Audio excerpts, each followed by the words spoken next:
지구촌 뉴스. 오늘은 윤연아 리포터 연결돼 있습니다. 자, 윤연아 리포터 안녕하세요.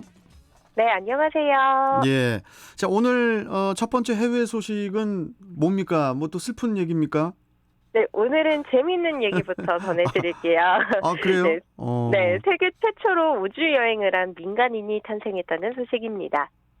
세계 최초로 우주 여행을 한 민간인이 탄생했다고요? 네네. 이거 첫 소식부터 되게 흥미로운데 어느 나라의 누굽니까? 우리나라는 아니죠?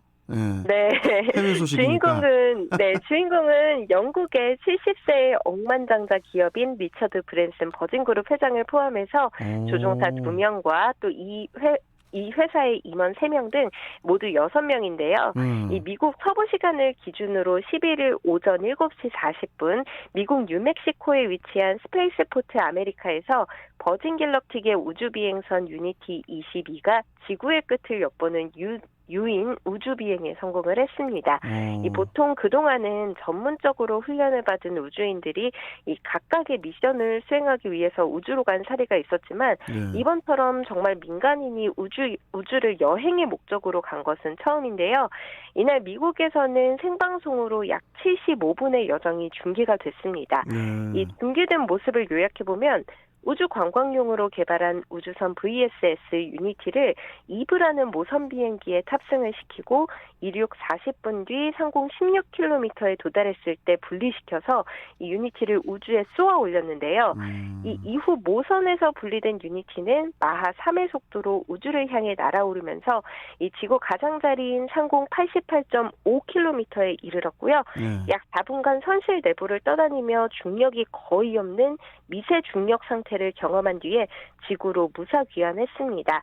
이 보통 일반적으로는 고도 100km의 카르만 라인을 우주 경계선으로 보고 있는데 이제 이 때문에 일부에서는 최고 고도가 88km 정도였으니까 진정한 우주 여행이 아니라는 비판도 있는데요.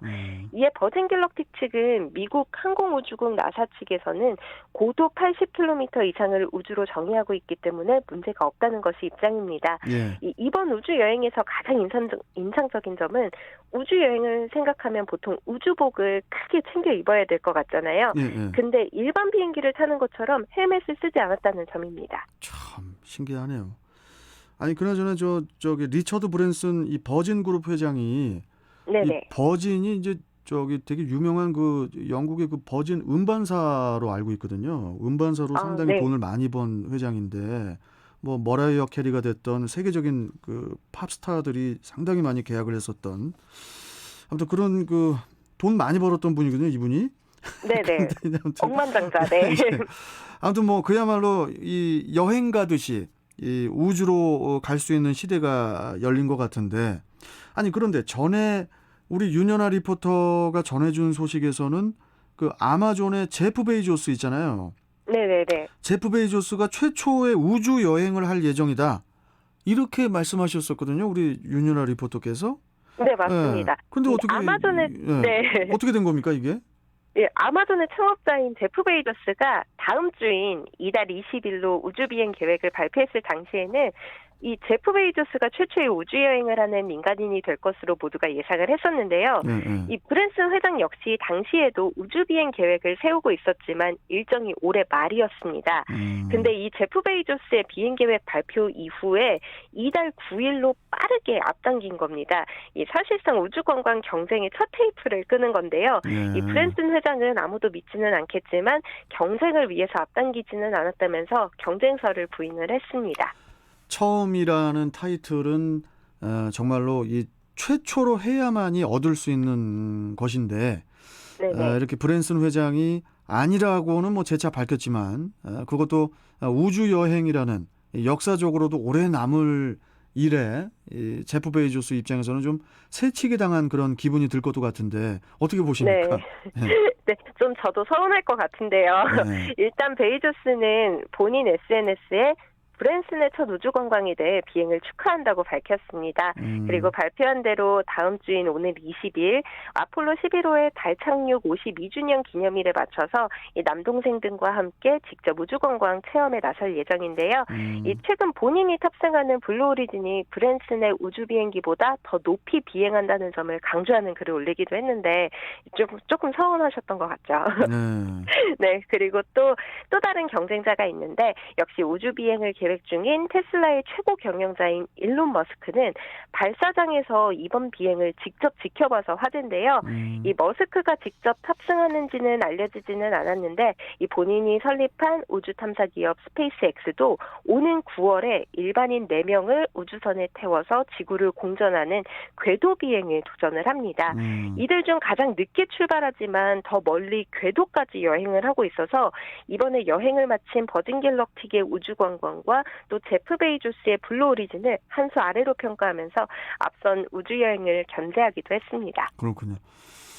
이 내노라 하는 억만장자들이 비슷한 시기에 우주 비행 계획을 하고서 또 아닌 척하지만은 서로 이렇게 또 경쟁하면서 스타워즈 3파전이라고 부르기도 하던데 네. 또 이분들이 또 다 사업가잖아요. 네네. 그런 면에서 이 우주 관광 사업도 머지 않았다고 봐도 되지 않나 이런 생각이 좀 듭니다.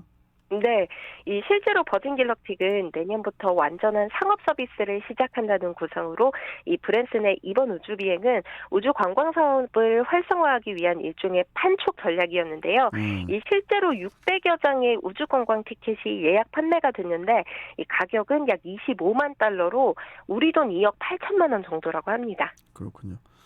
돈이 한 2억 8천이 아니라 한 2천억 정도 되더라도 지금 이 지상에 있는 이 코로나 네. 바이러스를 싹 모아가지고 우주 쪽으로 이렇게 싹 보내버렸으면 좋겠어요, 그냥 진공 네, 상태 맞습니다. 쪽으로. 아무튼 참 뭐 서로 이렇게 또 경쟁을 하다 보면은 이 우주 여행 비용도 더 저렴해지리라 기대를 해보면서 자 다음 네. 소식 또 전해주시죠. 네, 마이애미 아파트 붕괴 사고 현장 소식인데요. 예. 제가 지구촌 뉴스 전해드릴 때마다 계속해서 새로운 상황을 전달해드리고 있는데 그동안은 좀 마음이 무거운 얘기들이 많았잖아요. 오늘은 이 어두운 상황 속에서도 만난 한 줄기의 빛 같은 소식을 전해드리려고 합니다. 이 현재 사고 발생이 된 지 2주가 훌쩍 지나면서 이 구조당국이 사실상 생존자 수색에서 유해 수습으로 작업 방향을 틀었는데요. 이 와중에 사고로 실종됐던 고양이를 구조했다고 CNN이 보도했습니다. 아이고 고양이. 네. 고양이 사람을 구조해야 돼요. 그래도 네, 고양이를 그랬으면 어떻게? 더 좋았을 텐데. 그래도 되게 기적 같은 그런 이야기인데 그래도 그 실종자 가족분들에게 또 큰 희망이 또 될 것 같기도 합니다. 네, 맞습니다. 이 빈스라는 이름을 가진 이 검은 고양이는 이 아파트 904호에 살고 있던 곤살레스 부부와 또 딸 데븐 테일러가 키우던 고양이였는데요. 이 사고 16일 만에 기적적으로 구조가 됐습니다. 또 다행히 큰 외상이 없는 것으로 전해졌는데요. 이 사고 당시 건물 안에 없어서 화를 면했던 딸 테일러에게 인계가 됐습니다. 그러면은 그 다른 가족들은 어떻게 된 건가요? 네, 이 어머니와 다른 딸은 붕괴 당시 구조가 됐는데 이 어머니는 의식이 없을 정도로 많이 힘든 상황이었거든요. 근데 최근 회복세를 보이고 있다고 전해지고요. 이 딸 데분 역시 퇴원을 앞두고 있을 정도로 회복을 하고 있다고 합니다. 또 안타까운 점은 아직 아버지가 실종 상태인데 이 고양이 빈스처럼 기적같이 무사히 가족품으로 돌아오셨으면 좋겠습니다. 그래요. 그 현재 그 사망자하고 실종자가 어떻게 됩니까? 마이애미 아파트. 네, 12일 미국 언론에 따르면 사망자는 94명, 22명이 실종 상태로 전해지는데요. 이 찰프버켓 서프사이드 시장은 현재 붕괴 현장에서 6,350톤 분량의 콘크리트 잔해 더미를 걷어내고 이 수색 속도를 내고 있다고 밝혔습니다. 이 사실상 시신 수습으로 작업의 초점이 바뀌긴 했지만 이 현장에서 깨지지 않은 와인병을 찾아내기도 할 때가 있다면서 이번 고양이 빈스도 찾은 만큼 혹시 모를 생존자 구조에 대한 희망을 버리지 않겠다고도 전했습니다. 이 마이애미 데이드 소방구조대 장 앨런 코민스키는 21일 작업 완료를 목표로 하고 있다고도 전했습니다. 참 그 나머지 실종자들도 좀 무사히 좀 구조가 될 수 있기를 또 간절히 다른 나라지만은 그래도 간절히 좀 바라봅니다. 예. 네. 자, 마지막 소식 전해주시죠. 네. 브라질의 보우소나루 대통령은 코로나19에 대한 미흡한 대처와 백신 구매 비리 의혹 등으로 이 탄핵 위기에 내몰렸는데요. 이 현지 여론조사 업체에 따르면 대통령의 탄핵을 찬성하는 여론이 처음으로 과반을 넘어섰다고 합니다. 네. 이 조사 업체는 지난 7일에서 8일까지 2,074명을 대상으로 진행한 조사에서 이 보우소나루 대통령 탄핵에 대한 의견이 찬성 54%, 반대 42%로 집계됐다고 밝혔습니다. 는데요. 이런 가운데 브라질 주요 도시에서는 좌파와 우파 성향의 정치인은 물론 이 시민단체까지 반정부 시위에 나서면서 여론이 더 나빠질 것으로 전망되고 있습니다. 그렇군요. 아니, 그나저나 윤연아 리포터. 네네. 이제는 저 정치인들 비리 중에 백신 구매 비리 의혹도 나오네요.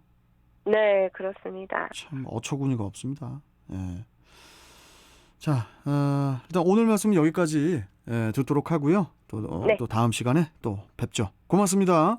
네, 감사합니다. 네. 자, 지구촌 뉴스 윤현아 리포터와 함께 했습니다.